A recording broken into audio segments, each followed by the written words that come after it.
Okay. Hey, everybody, this is Alex Merced from alexmerced.com, also head of DevRel at Dremio. And on that note, I just want to encourage you all to try out the Dremio free trial.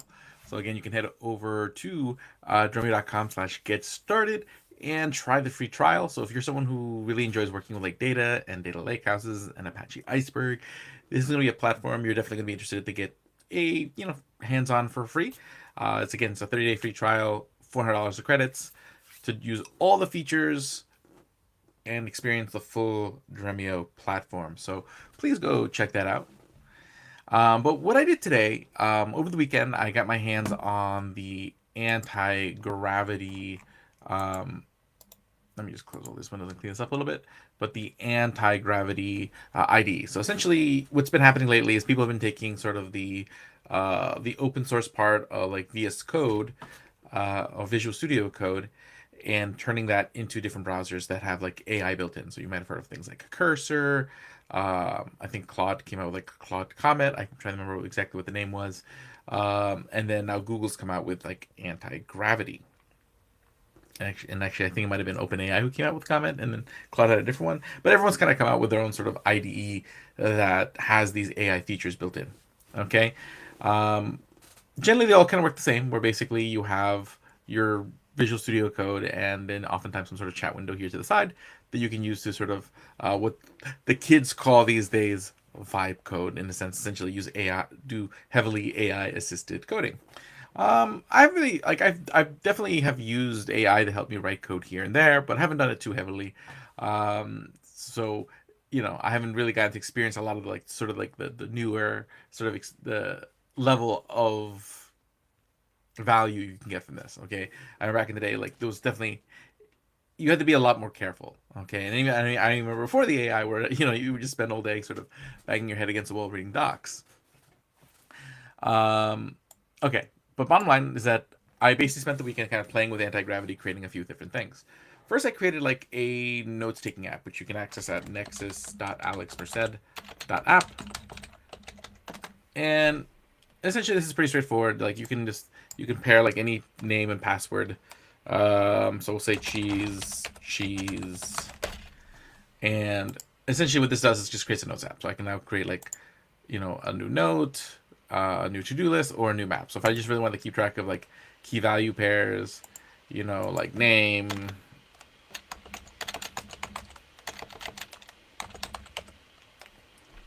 Alex percent. Really simple, but again, this is all essentially. But there's a lot of cool things you can do with this. I can export the data as JSON. I can import data from JSON. All of this is actually saved to index.db, so it's saved locally. So in that case, like none of this data is on like my server, my database server somewhere. And if you want to use it on another machine, you would just export your data as JSON, maybe email it to yourself, and then you can load it up on another machine. Okay, so it does have some level of portability without necessarily taking ownership of any of your data. And again, this was done in like 5 minutes. Okay, this was literally done in 5 minutes using essentially just kind of opening up anti-gravity to an empty folder, typing up a pretty detailed prompt with just sort of the details of sort of the requirements that I have. Now, one thing I can say is that so far, anti-gravity pretty good at building the functionality. Like I've been able to kind of get all the functionality I wanted out of the different apps I've built so far with anti-gravity. Styling wise, a little bit trickier, but it's probably more that I've always been more of a back end guy.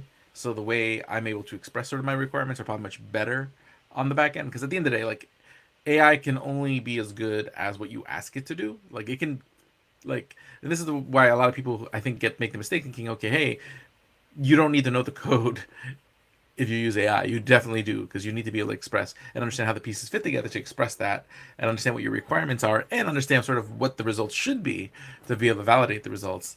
But yeah, so that was the first thing I built. Then what I've built is this Apache Iceberg UI. Okay, essentially a little. I was just something I've been wanting to kind of build for a little while, just like a simple. A couple people have already built this already, so again, this is not like a new thing, but essentially, basically creating a visual web front end that interacts with the Apache Iceberg REST catalog, so that way you can just explore your catalog. So it's a back end and front end. Okay, so essentially, let me go back to anti-gravity. You can see like There's a backend and front end, so the backend is what actually interacts with like the REST catalog server, and the front end gives you a sort of a UI to interact with those kind of commands. But essentially, let's take a look at what it can do. And again, you can access this. I do have it pushed to Docker, so you can literally just spin it up with a quick Docker command and actually use this locally if you wanted to just browse your catalog. And I have it here in repo, and I also made it a template repo so you can build on this if you wanted to. So if you wanted to kind of style this up some more or do whatever you want with it, it's there. But essentially, this is what it is. So I have this connected to my Dremio catalog. And again, you can get your own Dremio catalog for free by going and trying the Dremio free trial at dremio.com/get-started. Okay, so if you head over to dremio.com, get started. With every account, you get a free catalog. It's built into every project in your organization. So want a free catalog? Go sign up for Dremio. And you have one that you can play with. Okay? With all the storage pre-configured and all that stuff, so you don't have to even think about it. But essentially, like I can go here and explore like the tables in my, so here's all the namespaces in that catalog. Okay, I can actually go in there and say, okay, hey, there's this table here. Click on it. And I can see like the schema of the table. I can actually even edit the schema by using these little edit symbols. Okay, I can take a look at the history of snapshots. Take a look at the table properties. Theoretically, I could run maintenance. I haven't actually really tried this out yet, just because I don't want to run maintenance on any of my tables.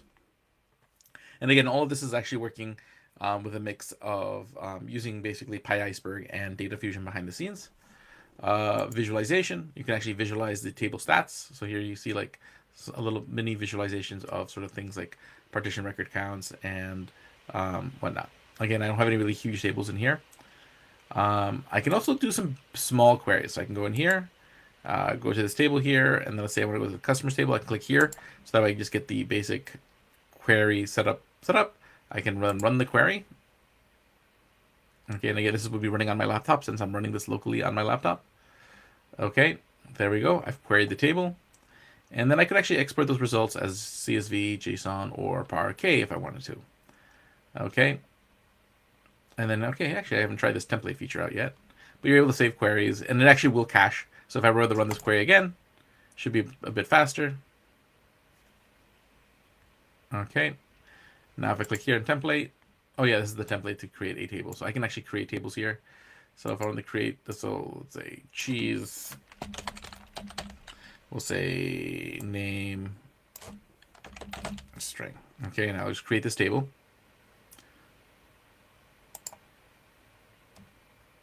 Okay, I'm going to do that. Yep, it created a table for me. Now I can go in the Data Explorer. I can look in here, and I can see that the cheese table was made. And that should be visible if I head over to Dremio, actually it's app.dremio.cloud. I should already be logged into my account. Oh, okay. Log into my Dremio account.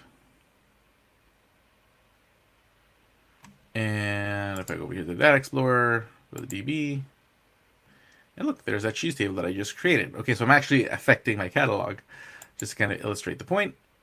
Okay, now again, this is limited. Like again, it's limited to like with the limits of sort of Data Fusion and Iceberg does. So right now it doesn't let you insert records. I mean, you can do that with Iceberg, but again, this is using primarily Data Fusion. So here you can kind of see what you can do. So I can do normal queries, and it does use predicate pushdown. So we'll sort of use the Iceberg metadata to limit the number of files that it'll pull. I can do some time travel queries. I can query the metadata tables. So actually, let's try that out. Explore DB cheese. Okay, actually, no, let's not do cheese because there's no files in there. Okay. Explorer. Let's go to customers. That should have some files. Then $files. Run. And that's gonna go put together, and there we go. Exception ID, file count note for full file details. Okay. Again, I hadn't tried that out yet, so that's probably some sort of aspect of like the way Data Fusion has implemented scanning the metadata files. So in this case, it's not giving necessarily like the full file details. Instead, it's giving me a snapshot ID, the number of files in that snapshot, and then I would actually have to use this method here, probably in Iceberg, to then scan all the individual files there. So, cool. Let's try to actually see if we do snapshots table.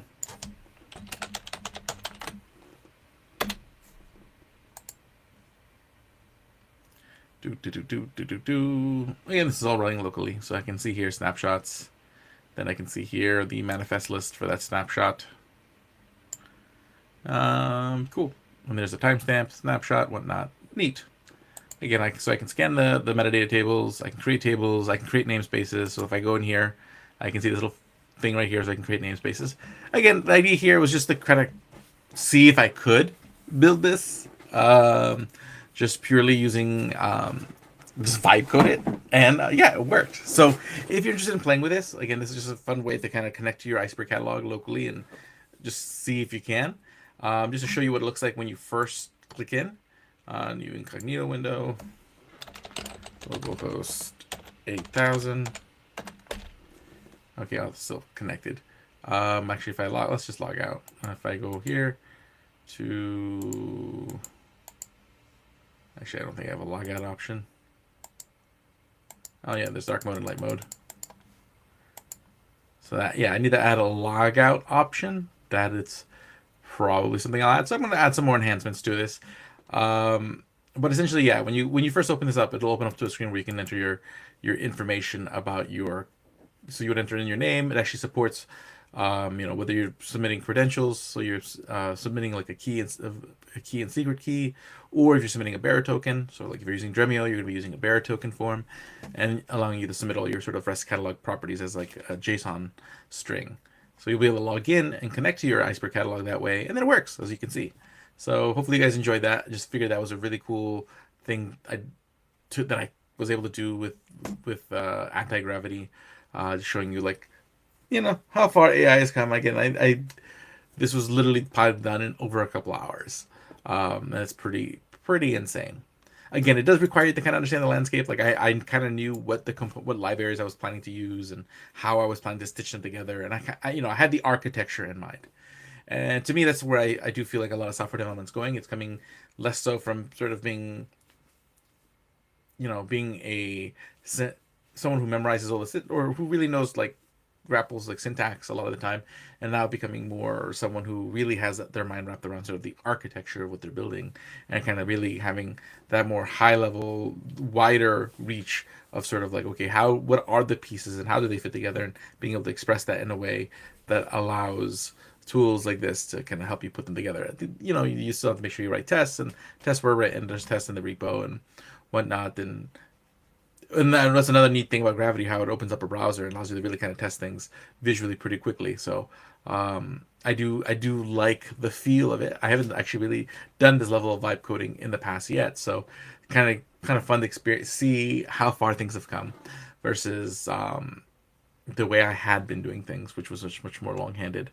So yeah, that's all I wanted to talk about. I'll see you all later. Have a great day. Enjoy. And hasta luego.